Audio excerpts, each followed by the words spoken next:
બનાસકાંઠા જિલ્લામાં state monitoring સેલના police કર્મચારીઓ પેટ્રોલિંગમાં હતા અને તે દરમિયાન તેમને અંગત બાતમી મળે છે અને આ બાતમીમાં આ હરિયાણાથી એક ટ્રક પસાર થયું છે અને આ ટ્રક બનાસકાંઠા જિલ્લામાં પ્રવેશ કરે છે અને આ ટ્રકમાં દારૂ હોવાની બાતમી મળી હતી. જોકે ડીસા નજીક જે કંસારી છે આ કંસારી ગામ નજીક આ ટ્રક પહોંચ્યું હતું અને આ ટ્રક પહોંચતાની સાથે જે સ્ટેટ મોનિટરિંગ સેલના જે પોલીસ કર્મચારીઓ હતા આ પોલીસ કર્મચારીઓ દ્વારા ટ્રક ચાલકને પૂછપરછ કરતા ટ્રક ચાલક દ્વારા હુમલો કરવામાં આવ્યો અને આખરે ડીસા પોલીસ મથકે ફરિયાદ નોંધાણી. તેની વિગતે ચર્ચા આ વિડીયોમાં કરવી છે. વૈષ્ણવજન તો તેને કહીએ જે પીડ પરાઈ જાનાને રે. નમસ્કાર, હું છું દિનેશ ઠાકોર. નવજીવન ન્યૂઝમાં આપનું હાર્દિક સ્વાગત છે. વાત સ્ટેટ મોનિટરિંગ સેલની છે.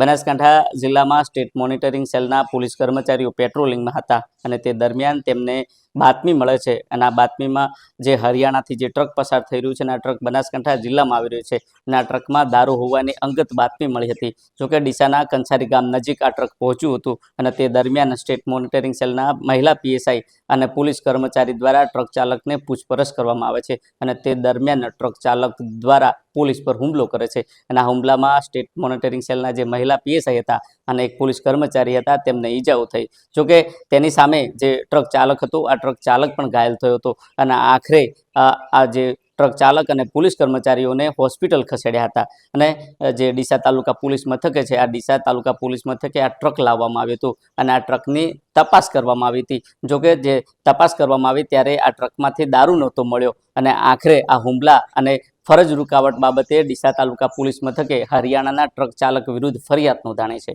મળતી માહિતી મુજબ સ્ટેટ મોનિટરિંગ સેલના પોલીસ કર્મચારીઓ બનાસકાંઠા જિલ્લામાં પેટ્રોલિંગમાં હતા અને તેમને એક અંગત બાતમી મળી હતી કે હરિયાણાથી જે ટ્રક પસાર થયું છે અને આ ટ્રક બનાસકાંઠા જિલ્લામાં આવી રહ્યું છે અને આ ટ્રકમાં દારૂ હોવાની અંગત બાતમી મળી હતી અને આ તે દરમિયાન ડીસાના જે કંસારી ગામ છે આ કંસારી ગામ નજીક સ્ટેટ મોનિટરિંગ સેલના પીએસઆઈ જે મહિલા છે આ મહિલા અને જે કોન્સ્ટેબલ હતા તેમના દ્વારા આ ટ્રક ચાલકને પૂછપરછ કરવામાં આવે છે અને તે દરમિયાન આ ટ્રક ચાલક ઉશ્કેરાય છે અને જે મહિલા પીએસઆઈ છે અને પોલીસ કર્મચારી છે તેમના ઉપર હુમલો કરે છે અને આ હુમલા દરમિયાન આ બંને પોલીસ કર્મચારીઓ ઘાયલ થાય છે અને જે સામે ટ્રક ડ્રાઈવર હતો આ ટ્રક ડ્રાઈવર પણ ઘાયલ થયો. જોકે સ્થાનિક પોલીસને જાણ થતાં કાફલો ઘટના સ્થળે પહોંચ્યો હતો અને સ્ટેટ મોનિટરિંગ સેલના જે ઘાયલ કર્મચારીઓ હતા તેમને ડીસા સિવિલ હોસ્પિટલ ખાતે ખસેડ્યા હતા. જોકે બીજી તરફ ટ્રક ચાલક પણ ઘાયલ થયો હતો એટલે આ જે ટ્રક ચાલક હતો તેમને પાલનપુર સિવિલ હોસ્પિટલ ખાતે લાવવામાં આવ્યો હતો. જોકે નવજીવનને ખબર પડે ને આ દરમિયાન નવજીવનની ટીમ પાલનપુર સિવિલ હોસ્પિટલ ખાતે આ ટ્રક ચાલકનો સંપર્ક કરવા પહોંચી હતી અને તે દરમિયાન ડીસાના પોલીસ કર્મચારીઓ દ્વારા નવજીવનને રોકવાનો પ્રયાસ કર્યો હતો.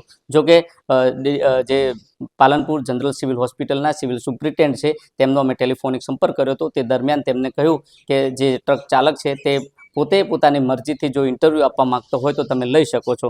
જોકે અમે સિવિલે પહોંચ્યા હતા અને સિવિલે પહોંચ્યા બાદ ટ્રક ચાલકને પૂછ્યું ત્યારે ટ્રક ચાલક કહ્યું કે હા, હું નિવેદન આપું તેવી હાલતમાં છું, પરંતુ જે હાજર પોલીસ કર્મચારીઓ હતા આ પોલીસ કર્મચારીઓ દ્વારા તેમના ડીસા તાલુકા પોલીસ મથકના પીઆઈ અને સ્થાનિક પાલનપુર પૂર્વ પોલીસ મથકના પીઆઈને ટેલિફોનિક સંપર્ક કર્યો હતો ત્યારે બંને પીઆઈઓ દ્વારા નવજીવનને ઇન્ટરવ્યૂ આપવાનો ઇનકાર કર્યો હતો.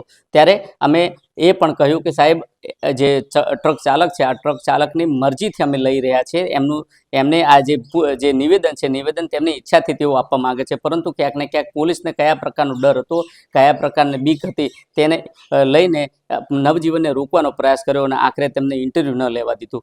જોકે તમામ બાબતને લઈને ડીસા તાલુકા પોલીસ મથકે આજે આ ટ્રક ચાલક છે આ ટ્રક ચાલક વિરુદ્ધ ફરિયાદ નોંધાણી છે. ત્યારે જોઈએ આવનાર સમયમાં કેવી કાર્યવાહી કરવામાં આવે છે તે તો આવનારો સમય બતાવશે. દિનેશ ઠાકોર, નવજીવન ન્યૂઝ, બનાસકાંઠા.